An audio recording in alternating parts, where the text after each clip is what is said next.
Hey everyone, thank you so much for being here today.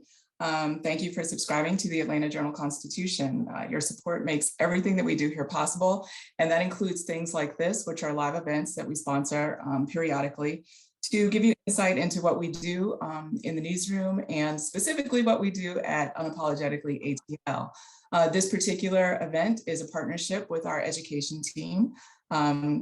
And we wanted to really explore our issue, which is for HBCUs. And so that will be coming out on Thursday. If you have not subscribed yet, please do, so that you can read all about our special editions. I will turn it over now to Ernie Suggs, who is going to lead our panelists in a discussion and talk about some of the topics that are interesting. I do want to actually mention that this will be about 30 minutes. And during this session, if you have questions, please feel free to enter them in the chat. We'll try to get them at the end. We also have some questions that have already been pre-submitted, so we'll try to get to those as well. Ernie?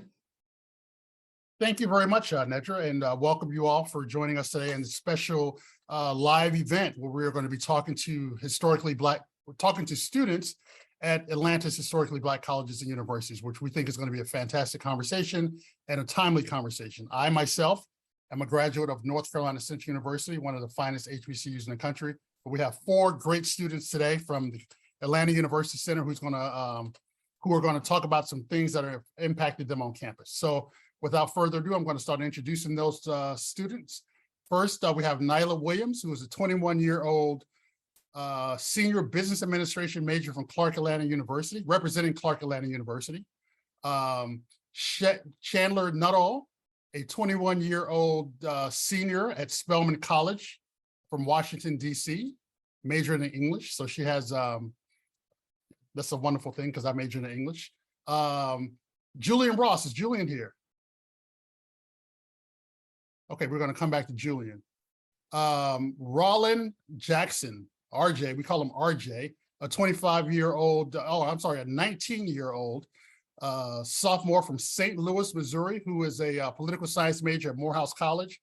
And so is Julian here? I see Julian's face. Julian, what's up, brother? I'm sorry about that. I was having a little bit of a technical issue. That's all right. And Julian Ross, who's a 27-year-old, he's an OG. He's a senior from Baltimore, Maryland at Morris Brown College. So thank you all for coming. Welcome. Welcome to the Atlanta Journal-Constitution Unapologetically ATL's panel discussion on HBCUs. And I want to start off with Julian. I know we have a lot of questions that we want to get to. I want to start off with Julian. If we had done this a year ago, you probably wouldn't have been here because Morris Brown College has just received its accreditation back. So talk to us a little bit about just how that is, just your thoughts about Morris Brown coming back into the world. Well, it's first of all, it's a super blessing. You know, we couldn't do it without God's grace. And since Morris Brown wasn't accredited, they were still holding classes. We were still holding classes. I've been at Morris Brown for the past 3 years. However, on receiving our accreditation, now the school's recognized as a full, post-secondary institution. It's just been like phenomenal. Honestly, Mr. Suggs will tell you that the student body has grown so much. The first day of school, as a matter of fact, we had a event with a famous rapper passing out tablets. It was like 200 people in the building, and coming from like 25, 30, maybe 50 people at the most to be in this building or to be on this campus at one time, it's like a complete and total paradigm shift, so to speak, and it's real exciting. And being a senior, I also serve as the student government president. Like, I get to be an active part of this, so it's a super blessing. Well, yeah, thank you. And thank you very much. And I think I can speak for the HBCU experience that we're glad that you guys are back. And I'm sure that your colleagues at the Atlanta University Center are glad to have you back as well. So as Nedra mentioned, tomorrow we will drop our HBCU edition of Unapologetically ATL. And Nedra has written the cover story this week, which looks at health at Black colleges, as opposed to when you attend a Black college. There's been studies that are shown that when you attend a Black college versus when you attend a white college, your health benefits or your health outcomes are better. Your mental health is better, your physical health is better. That shows in alums, that shows in those who attend HBCUs, because for those 4 or 5 years, for some of us, we're not dealing with the stress of discrimination. We're not dealing with the stress of, just all that pressure of being Black in white spaces. So talk to us. Let's start with Chandler. What is it about Black colleges, or if you read the story, or do you find any relevance in that story about your mental health and your physical health being improved by attending a Black college? One point that particularly stood out to me from that article was the mention of HBCU supporting students through the close-knit community between students and faculty, as well as the community that it provides in terms of its campus culture and the campus climate. And for me, I can speak on this question, especially from a mental health standpoint. I thrive in spaces where I feel that I'm able to rely on my peers and rely on my professors. I don't like to feel like a little fish in a big pond. If for lack of a better words. But I appreciate spaces where I feel that I am truly valued and I feel like I am seen as an individual, not just as a student occupying a chair in the classroom.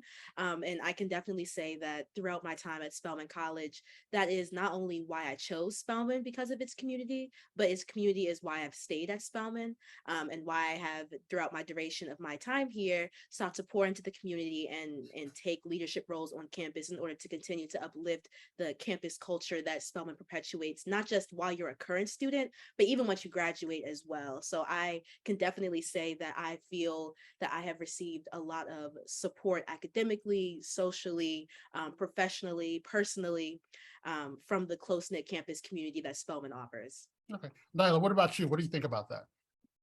I completely agree, and I really appreciated the lens that the article put on the importance of HBCUs. I grew up in Minnesota throughout the majority of my life, and I didn't move to Georgia until my junior year of high school.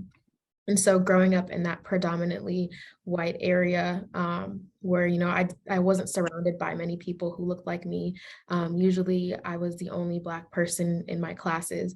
And in those spaces, it felt like I had to compete to even have a seat at the table or compete to even participate in discussions at class. But when I started attending Clark Atlanta University, the notion of having to compete to be present immediately disappeared. And instead of competing, this is a community of upliftment and celebration. And that's something that I really appreciate. So being in such a space of love and joy definitely has a positive impact on my health, whether it's mental, emotional, or physical. There are so many resources at Clark Atlanta and in the AUC overall where we can truly celebrate and uplift each other and take care of each other. Rollin, your thoughts about that? Yes, sir. I would have to agree with Nailah and Chandler. I think coming from, I grew up in O'Fallon, Missouri, and somewhat in St. Louis, Missouri when I went to high school. But I think coming to an HBCU was something that I really needed. Especially at Morehouse, but I know at Spelman, Clark, and Morris Brown, our institutions are looking to give us opportunities that will propel us into the real world. I know a lot of the opportunities that I've had at Morehouse. Currently this year I serve as sophomore class president, and it's just a lot of these opportunities that the school, send us in our emails like, okay, we're having a career fair this day. We're partnering with this company and they're handing out scholarships and they're handing out, I just got back from a free trip to New York with JP Morgan Chase to explore the corporate law programs that they have and that they offer for HBCU students. And I think that's helped, my mental state, because it's like, kind of like Nailah said, I don't have to compete for a spot at the table. But in order to get to the table, I just have to, go to one of my friends and say, hey, or have you seen anything on campus that, might, tickle my interest? Or do you know of anything that, might lead me to this path? And they say, if I don't know it, I'll go find somebody that knows it and find somebody that can get you in that door. And I think that's just, the best thing about being at an HBCU, specifically our HBCUs in the AUC, is that the door is always open. It's never closed. Everybody's doors are always open on campus. And I think that just kind of, helps with, my mental well-being and my physical well-being, because I know that I'm going to be supported no matter what and whatever I do while I'm here. Julian, coming from Baltimore, have you been able to thrive in this all Black environment of Morris Brown College?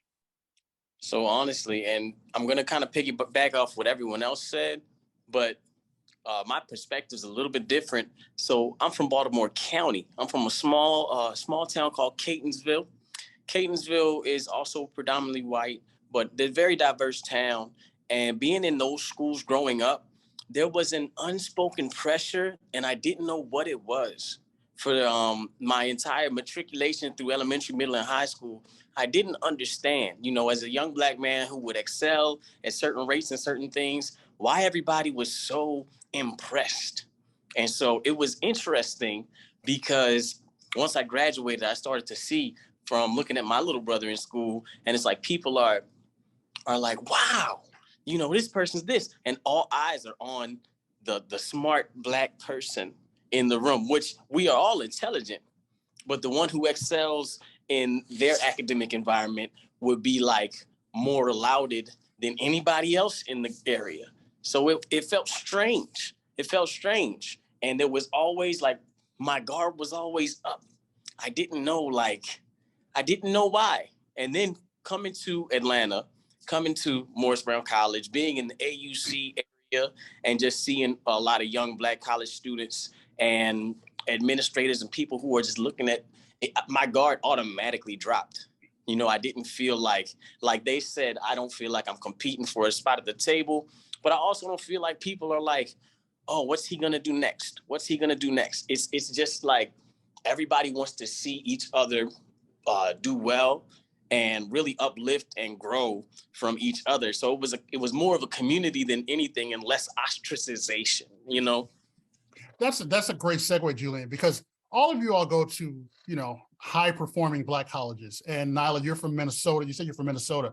So I take it that all of you all have always been in spaces where you as Black students were kind of in short supply. You're in white spaces, you're in white schools. What is it like being at a school like Morehouse, Spelman, Clark, and Morris Brown, where everybody's Black, everybody's smart, everybody's smarter than you? And just how does that change your outlook on who you are? Start to Nailah, since you're from Minnesota. I'll kind of circle back to feeling like I have to compete sometimes. I don't feel like I ever am competing with a classmate, but instead as a collective in class or in whatever organization I'm working with, that we are all here for the same reason. And what can I do to better myself without having to compare to other people? And I think one thing that I really love about the AUC is even when we have olive branch and we have student leaders coming together and delivering speeches to the freshmen, or we have collaborative events across our campuses, it just really motivates you to look for inspiration and look for ways that you can personally grow. I've grown a lot. I would say I'm not the same person that stepped foot on campus 3 years ago. And I'm very grateful for that because I have developed this passion for leadership. My communication skills have grown, my network has grown, and it's all thanks to this community of people who look like me and can appreciate all of our talents and gifts and what we have to offer to the world. Mm-hmm. Well, let's get back to health for a second. I want to follow up on the health question a little bit. This is the first year you guys are all back on campus after COVID. So talk about those years, especially y'all who are upperclassmen, about those years of COVID on campus and just how you are adjusting now. What was that experience like of almost losing that time on campus? Chandler, you're a senior. Talk a little bit about what the COVID experience has been like and what it's like to be back fully on campus now. Absolutely. So last year, Spelman College opened its gates again to students to return to in-person classes. However, of course, things were still largely different from how things were prior to COVID due to the desire to keep COVID outside of Spelman's gates and keep those within the gates safe and healthy. So this year is the second year that I have had a full year, or will have had a full year on campus, because when COVID hit, it hit in the middle of my freshman year. So my junior year of college was actually my first full year of college on campus, which is definitely heart-wrenching and is at no fault of Spelman colleges due to the pandemic, which is beyond all of our control. However, considering that someone like me who is very big on community and strong communal bonds, which is exactly why I chose Spelman, and then to kind of feel like that has been lost because we had to transition to virtual learning for the second half of my freshman year and the entirety of my sophomore year, it was very complicated to manage that process. I had to completely readapt how I learn. I had to completely readapt my approach to education. I've always loved school, but my love of school was made more complicated by the fact that now my entire life is rooted in my laptop from my bedroom in my childhood bedroom at home. So it was a major transition, and I don't think it fully hit me how difficult of a transition it was until once I came back to Spelman's Gates, and once life kind of resumed back to normal pre-COVID life during my junior year. That's when it kind of really struck me how much of an adaptation I've had to undergo due to the pandemic and due to all of the changes that it is required of us. But I always like to take an overwhelmingly optimistic approach and believe that, you know, everything happens for a reason, and that you can always be better in the end through the trials and tribulations that you undergo. So I am, even now, continuing to adapt to life kind of after COVID, but not really, trying to discover, well, what have I learned during the pandemic that I can kind of carry with me now and into the future to make me better. So I'm trying to be optimistic about it. Okay. RJ, your time, like you're a sophomore, right? Yes, sir. So you arrived on campus last year, tell us about your freshman experience with COVID, and just, did you feel cheated in any way as to how you came on campus throughout all of this? So I think I wouldn't say necessarily cheated. I had a really great NSO experience, even though it wasn't the same as it has been in the past. I think as a freshman on campus, I was just glad to be there. I think regardless of the limitations, like I know with Morehouse, we had to get tested every single week for COVID, and that to me made me know that Morehouse was willing to keep us safe, and that was their most important thing, was to keep us safe throughout the pandemic. But I did at a sense feel like, okay, we're not having a lot of events. We can't have a lot of in-person events because the risk for COVID was so high. I know we had a lot of the different variants that were coming through, like the Delta and Omicron, and that kind of it definitely made me a lot more cautious, like how I was going out, hanging out with friends, things like that. But I definitely think one of the struggles for me, kind of like Chandler talked about, now I wasn't off campus back home, but towards the middle of the first semester, a lot of my classes ended up going virtual, to the point where I was only having like one in-person class a day, or one in-person class a week, just depending on how my schedule was laid out. And I think one of the things that I had to work around was finding other ways to kind of get my social time in, because me personally, I'm a very social person. I like being in person. I like hanging out with my friends, like talking all the time. I'm sure my parents, I think they're on here, but I think they'll probably agree I like to talk a lot. And so, just sitting in my room for most of my classes was hard. Like even though I was on campus, it was still hard because I really did, like Chandler talked about, enjoy kind of like this HBCU culture, because it was something that I've never seen before. But I think that, kind of taught me how to, kind of manage my time, manage my life to where, if something was, out of play, like for me, like I said, going to classes, I was able to turn that interaction that I would have had in class somewhere else and put it somewhere else, like going to the cafe with my friends, or, maybe just taking a walk outside, or walking to Georgia Tech, or walking to the Coca-Cola exhibit downtown, just finding different things to do. And I think that while it was hard for me, it also helped me kind of grow more as a person and figure out more about myself. Julian, how was it for you in Morris Brown? Because Morris Brown, as you mentioned in your opening, before this year, you only had about 50 students. So I imagine there was not a big campus presence of students and activities going on. So how did the COVID crisis impact the campus that was already very small and already virtual for the most part? So coming into in 2019, that's when I started, August 2019. So when I got down here, nobody saw COVID coming. And we still did have people on campus. We still did have classes. We were in class, and I'm a music major. So some of my classes were like 4 or 5 people, and it was still that intimate classroom setting where we could hear from the professor. We had our hands-on learning. And then when March 2020 came around, I stayed in Atlanta because it was more affordable to me to stay here. And I also got a job here, and everybody else left. So I was staying at ITC's dorm, and it was like I don't want to say ghost town, but it was super empty. It was super empty. And at Morris Brown College, it was also very, very empty. There'd be 3-4 people on campus at a time, and these are people who are working. These are people who are like faculty and staff who are actually, working. There are no students at all. So throughout that COVID time, also everything going virtual, now the blessing is that because the student body wasn't so, large at the time, it was very easy to transition onto online learning.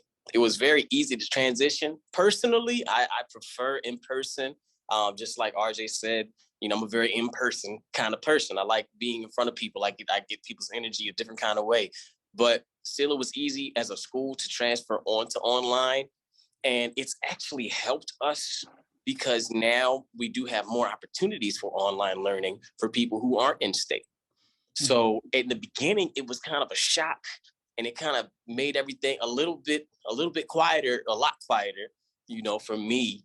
But when things started to matriculate again, and of course, we did have students on campus last year, but it was still kind of iffy because there was still COVID, and we also had to get tested every week when we got back to campus. And we still have like the temperature check and the mask thing. And so I appreciate the safety, because all those protocols were put into place right before the accreditation. So all of it was like on time. So it felt crazy at first, but now looking at everything that's been set up, it helped. It helped the school advance. And so now we're here. So as I mentioned, I attended North Carolina Central University, the first public HBCU in the country, just a little bragging point. But this week in North Carolina, on the highway signs leading up from the highway to my college, the North Carolina Central University highway sign, someone posted a lot of MAGA signs up there. Trump, this is Trump country, MAGA. The Department of Transportation removed the signs. But I wanted to talk to you all about safety on campus and how you feel on campus. And I want to start with Chandler because of the bomb threats. And I know that a lot of HBCUs had a lot of bomb threats last year. And there's been a lot of news out there now about how a lot of students and a lot of colleges don't feel that the government has adequately addressed these threats. So Chandler, I want to start with you. How safe do you all feel on campus? Not necessarily physically that anything's going to happen to you, but how are these colleges kind of these enclaves for safety? And do you think that, what you guys are doing there serves as a something for people who are going to make bomb threats or make MAGA threats as a threat to them? It's very unfortunate to think about a place of higher learning and education as being the site of such violence, because HBCUs, like PWIs, are institutions of learning and education.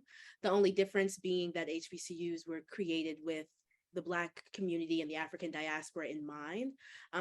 But, notwithstanding that focus, HBCUs are at their core places of learning.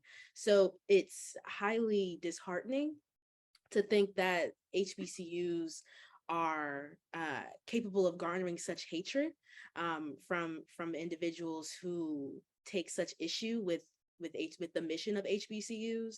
But in regards to Spelman College in particularly, I can say that I appreciate the efforts that the Spelman Police Force, Spelman Public Safety takes in ensuring our safety and paroling the surrounding area around Spelman College, as well as the Spelman College community itself, being that Spelman is a fairly small campus and a gated campus. I appreciate the efforts that public safety is taking to make sure that we stay safe as we are, trying to go to our classes and go to the cafeteria and things like that. But the hatred that HBCUs incur because of their mission and their desire to educate Black people is highly disheartening when all we're trying to do is go to school. Rollin, RJ, your thoughts about that, and I'm going to get to you to Nailah, but your thoughts about that, particularly as a Black man going to an all Black male school. What are your thoughts about just the protection there and what you represent as a Black man at Morehouse College and how that may be perceived by people who don't respect that? Yes, sir. Yeah. Chandler kind of echoed a lot of things I was going to say as well, because Morehouse did actually have a bomb threat last year as well. I think it was like the week after Spelman had their second one, and it's truly disheartening. I think one of the things I always think about is like me personally as an educated Black man and us as a collective, as an educated Black people, we are currently still seen, and we've been seen as a threat to society. And I think that one of the things that's I felt protected because, I was with my friends, the Atlanta Police Department was here, Morehouse Police Department, they were doing all they could to, centralize the threat, figure out where it was, if it was a false alarm, if it was something real. But I just think that, as a Black man in America, there are a lot of, I'm going to have to go through a lot. I've seen it in the news. I continue to see it in the news. But kind of being at Morehouse, I think that Morehouse specifically kind of teaches me, not only how to be a Black man in the classroom, but how to be a Black man for society and outside of the classroom as well. And I think that's one of the things that that just helps me kind of go along my day, is that when I leave here, I know I still might be a threat to society, but I know how to handle it. And I think that's one of the most important things that kind of keeps me grounded as I go throughout my day. Mm-hmm. We all know that HBCUs are tragically underfunded. All of them, even the richest of the HBCUs, still lag behind even moderately funded white colleges. So Nailah, I want to start with you. Do you feel that the federal government, or do you feel that the support is there to sustain Black colleges? Or do you feel that the federal government is doing enough? And do you feel like alumni is doing enough? So I'll take the question in two parts. First, in terms of the government, I really do want to commend the Biden administration for their pledge to billions of dollars in funding for HBCUs, and even creating the advisory board for HBCUs within the White House. I think that's a very monumental step in creating partnerships between our historic institutions in the White House. I would love to see support in terms of our criminal justice majors who maybe want to have that pipeline to a career to work for our nation. Maybe having HBCU days at the Capitol, where we specifically partner with HBCU students and expose them to all of the career paths that they can take in order to start their career in politics, whatever their interests may be. And then in terms of funding from alumni, I have to speak on Clark Atlanta specifically because our President French, has been doing an amazing, phenomenal job with raising funds. He has been the president to raise the most funds in the school's history, which is very commendable. And it motivates me as someone who will be an alum in just a few short months to want to give back to my institution. And even the way that Clark Atlanta celebrates their alumni, we just started the 40 Under 40 initiative, where we celebrated 40 alumni who are under the age of 40 that are doing amazing things in their community. So those are just a few ways that I've been motivated to think about what are ways that I can give back to HBCUs. And it also just starts a conversation in general with HBCUs across the nation about how can we fund our schools to change what we possibly would have wanted when we were students in undergrad. Oh, great answer, great answer. Julian, talk to us about funding at Morris Brown, because you guys obviously have not had federal funding in over 20 years. And it's been a difficult 20 years for you guys. So how is that going to change? So the awesome thing about Morris Brown College is because of the story behind it and because of the alumni who are already there, a lot of things have been maintained and the establishment has been able to remain open despite the unaccreditation and the different circumstances. We received the federal funding right before we received the accreditation. So we received that in December. That was a major blessing. That was super. And it's definitely helped to advance some things, especially the accreditation. So now that we have the federal funding, we still have the alumni who are interested. And then the alumni who weren't necessarily interested at the moment, now that the school's accredited, they're kind of coming back out and coming to see what's going on and put their, just see, pretty much see what's going on with the school. And it's good because now we have this funnel of support towards the students that we do have. We still have a smaller body, but the things that are happening at the school are really picking up. So things take time and it's an understandable thing. It's not going to be immediately that all of a sudden Morris Brown is going to be this thriving super college. However, just seeing how fast everybody's jumped on board since the announcement of federal financial aid and then since the announcement of the accreditation, it gives me a lot of hope for the near future. All right, so you all sent me your favorite songs, which has been a fantastic playlist that we're going to share to everybody who gets the newsletter tomorrow. So I know you guys have very diverse tastes, but I want to know, and it's 1:32 now, so we have about 12 minutes left. I want to know, I want to kind of a roundtable thing. Just what are you guys talking about on campus? What are you talking about that's kind of global? What are the hot button topics? I want to kind of do a round robin here with this. So I'm gonna start with Rollin. What are you guys talking about, and what's the hot buttons that Black college students talk about at Morehouse College? I guess on a not so serious note, homecoming. I know everybody is really excited for homecoming this year. Last year we kind of had a watered down homecoming, but this year I think I know Spellhouse, Clark, Morris Brown, we're all kind of starting to ease back into our old ways. Pre-COVID, we're kind of in that post-COVID world, still going through the pandemic. But other than homecoming, I would just say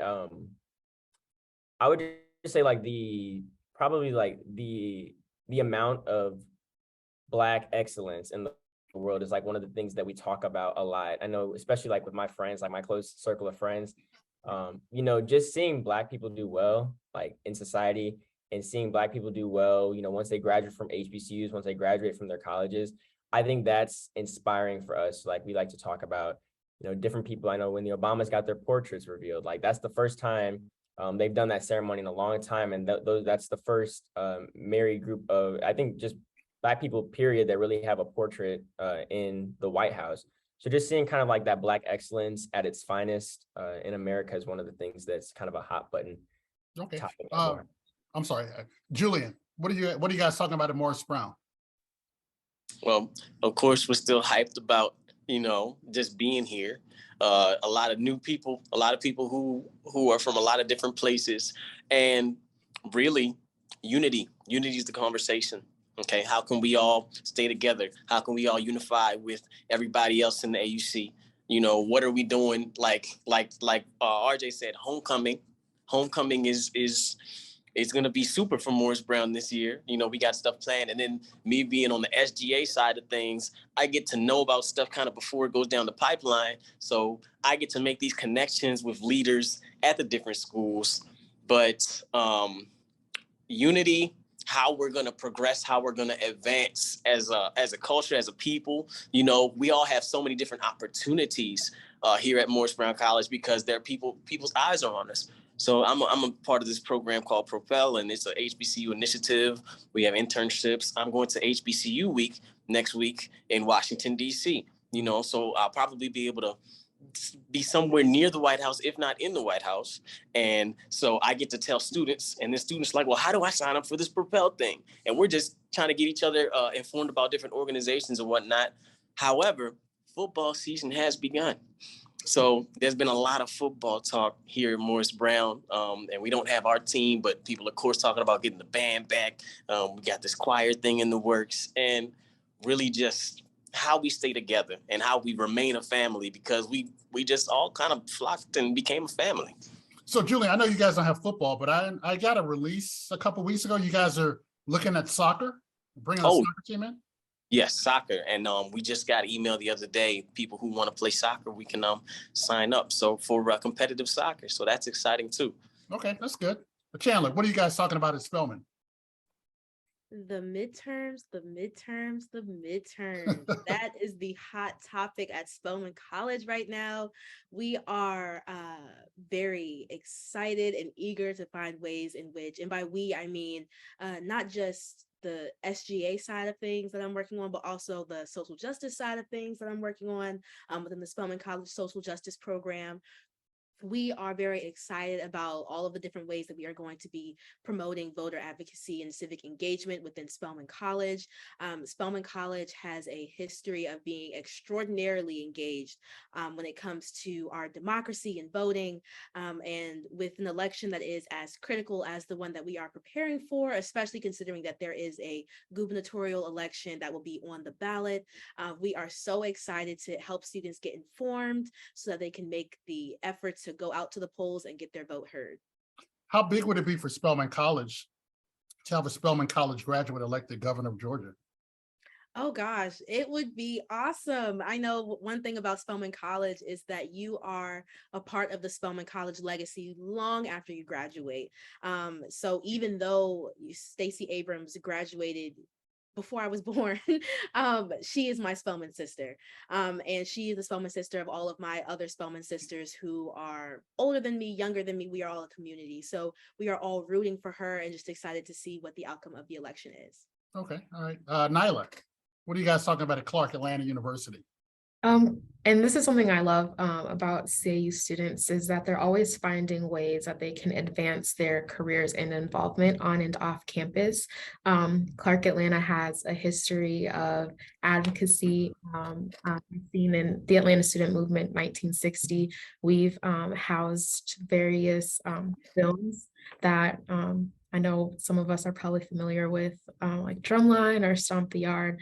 And so present day, even students are figuring out ways to propel their careers in business or fashion and even biology. So we have a career fair coming up in 2 days. There is an initiative with CAU Votes to get involved with the upcoming election. And it's just very exciting to see students want to get active in their community. And I've been very fortunate to have been supported as a student leader by my community, by the alumni, faculty, staff, and especially our president. So that's something very exciting that I've seen students want to get involved in. Nailah, one thing I want to correct you on, not correct you, but when you talk about HBCU movies, they start and end for us old people with school days. So it's school days and everything else. So you always should start with school days. Yes. So we have, it's 1:39, we have 6 minutes left. So I want to wrap this up. This has been a great conversation. I want to wrap this up by giving you all one chance to kind of talk about your schools. So this week, the U.S. News and World Report came out with their college rankings. For the 15th year in a row, Spelman College is the #1 ranked HBCU in the country. So I want each of you all, starting with Chandler, to talk about what makes your school special. Why is Spelman, Clark, Morehouse, and Morris Brown special? So Chandler, start off. Why is Spelman College special? Absolutely. And quick correction, for the 16th year in a row. Okay, there you go. College is the #1 ranked HBCU. And I think that just speaks to the level of intentionality with which Spelman College seeks to pour into its students. Spelman College's mission statement is not just rooted in education from an academic standpoint, but education from a leadership standpoint, education on how to be a strong global citizen, making a well-rounded Spelman woman to go out into the world and to impact her community positively. So I think that, what makes Spelman College special for me is the ways in which Spelman encourages students to explore unique and diverse ways of taking their own special talents and going out into the world and improving it. So that is what I felt personally and what I see continue to happen for Spelman students who come after me. Okay. Nailah, why is Clark Atlanta special? Well, when I think about Clark Atlanta, as I said, you think about the films that were produced here or the involvement in civic engagement. But I also really love the fact that we live by our motto of find a way or make one. It's truly something that I live by every day. It's taught me to keep pushing through, without any excuses, because I know that I'm walking in a legacy of people who paved the way for so many changes in our community. And then also just being able to appreciate that we have so much history on campus. We share buildings within the AUC. We house the oldest school of social work in terms of HBCUs. And then even just the community. I toured several schools in high school and I was looking at several HBCUs, but the moment that I toured CAU, I instantly knew like, this is exactly where I want to be. And I'm so glad I made that decision. And I'm glad I stuck it through. And now I'm about to be a graduating senior in the spring. Congratulations. Congratulations. Julian, why is Morris Brown so special? There are two things, two major things. The first thing is that this is the only HBCU in Georgia founded by Black people. And it's founded on the basis and fundamental that, we weren't allowed to have certain types of education. So that's the first thing, but it ties into the second thing, which what that same idea of pouring into the next has perpetuated 141 years. So when I got down here, and I'm from Baltimore, so like the attitude's a lot different there, a lot more closed people. People are not as friendly and looking to help the next person. When I got to Morris Brown College, I was not expecting to gain a family. And yes, it is an intimate setting with not as many people, but that's not what makes us so close-knit. What makes us so close-knit is that spirit that has been here since the beginning. Because I've spoken to alumni, I've spoken to people who are returning students after years and years, and they've said, like, Morris Brown has always been that. We all see each other like so close and as a family, and that pouring into the next person, that's something that has really like made me who I am. So I've learned academics and I've gotten to where I am, but the fundamentals that I've picked up just by being here, the shaping and forming of me into being this young Black man that I am, being able to face this world where I'm not necessarily everybody's first pick for everything. It's like I have no fear, and I'm just grateful to God for that shaping that I've had. And because the academics, they'll be there, but me becoming who I am that's gonna last forever. Thank you, Julian. And again, I want to thank you guys and congratulate you guys for coming back. So thank you. You're a perfect example of what Morris Brown is and should be.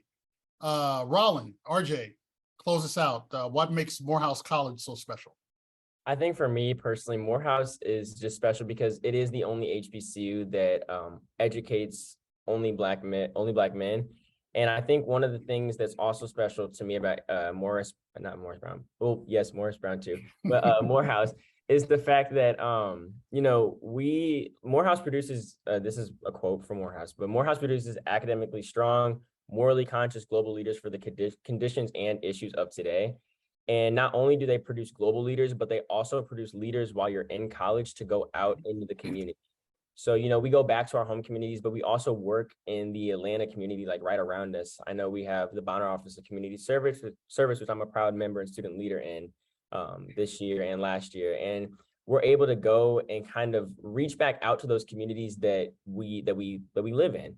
I think one of the most important thing of doing that and being able to go to Morehouse College is the fact that they teach us that, somebody prayed for you to get here. I think that's how it is with all of our colleges. Somebody prayed for us to get here. Somebody reached their hand out for us to get here. And while we're grabbing onto that person's hand, like getting up, we got to extend our hand back down to the next person. And I think that's the most important thing. And that's why Morehouse is so special to me, is because it teaches me how to, even though I only have one hand, I can extend that one hand to many different people. I think that's like the most important thing about going to Morehouse and what Morehouse has taught me. All right, well, thank you so much, Rollin, RJ. So I want to thank RJ, I want to thank Julian, Chandler, Nailah. And when you think about historically Black colleges and when you have doubts about them, when you have questions about them, I want you to think about this conversation with these 4 great, amazing students and understand what's going on these campuses, what's going on at the 103 Black colleges, but specifically what's going on right here in Atlanta, which has the highest concentration of Black colleges in the world, right here in Atlanta. So if you're a graduate of an HBCU, please support them. If you're not, please support as well, not with your money or all that stuff, but just kind of support these Black colleges because they need our support. They need and we need them. So I think this is a perfect conversation. Nedra, Naja, you guys have any thoughts? Eric is here, who's our education editor. I see he's popped in. But if they have no, Eric, do you have any thoughts? Oh, no, I was just going to say it's a great conversation. And I appreciate you all, participating in this. And that's Eric Suggs. He's our AJC education editor, just named a month ago. So congratulations to him. So if you are not a subscriber to Unapologetically ATL, you can do that by going to www.ajc.com/unapologetically-ATL. And if you sign up right now, so as soon as this conversation is over, sign up right now, you can get tomorrow's newsletter, which is all about HBCUs, which has the song list that the students put together, which has Nedra's article, which has everything about HBCUs that you can ever imagine right here. So thank you again for coming. Thanks for signing in. Thanks for joining us. And thank you to the students of the Atlanta University Center for engaging us in an amazing conversation. And we'll see you guys next month.